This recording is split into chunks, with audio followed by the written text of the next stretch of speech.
হ্যাঁ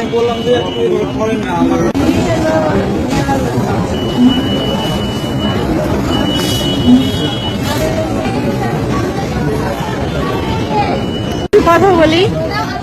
তুলির মেয়ে আনিকার একটা ভিডিও ভাইরাল হয়েছে, যেখানে দেখা গেছে আনিকার সাথে একটা ছেলে রয়েছিল আর তারা বলছিল ভিডিও না করতে, আর সেই ভিডিওটাই সোশ্যাল মিডিয়াতে ভাইরাল হয়ে গেছে।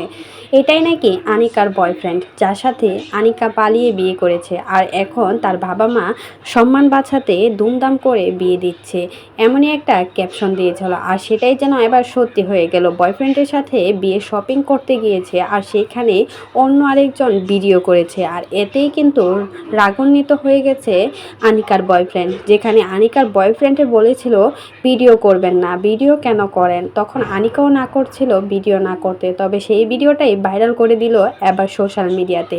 এবার সত্যি সত্যি প্রমাণ হয়ে গেল আনিকারই বিয়ে, মানে শান্ততুলির মেয়ে আনিকার বিয়ে আর তার বয়ফ্রেন্ডের সাথেই হবে। কিছুদিন আগেই নাকি আনিকা পালিয়ে গিয়েছিল। তবে সোশ্যাল মিডিয়াতে একটা প্রশ্ন ঘুরপাক খাচ্ছিল, মেয়ে এত অল্প বয়সে কেন বা বিয়ে দিচ্ছে।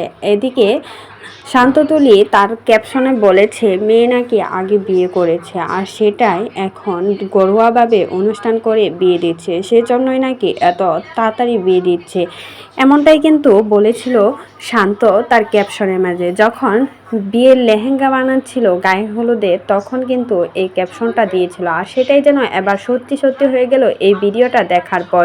বয়ফ্রেন্ডের সাথে যখন মার্কেট করছিল তখন কিন্তু এই ভিডিওটা করা হয়েছে। আর লাখ টাকার গহনা দিয়ে এবার মেয়েকে সাজিয়ে তার শ্বশুর বাড়িতে পাঠাবে, যাতে কেউ না বলতে পারে বাবার বাড়ি থেকে কিছু দেয় নাই।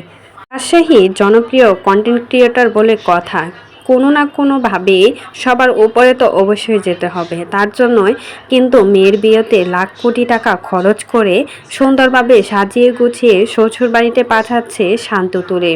আর এদিকে বাপ মা যা করে ভালোর জন্যই কিন্তু সন্তানের করে থাকে, তার জন্যই শান্ত আর তুলি যা মনে করেছে তাই কিন্তু করেছে। মেয়ের বয়স না হলেও কিন্তু মেয়ের বিয়ে দেওয়া উচিত। গ্রামের মেয়েদের এত তাড়াতাড়ি কিন্তু বিয়ে হয়ে যায়।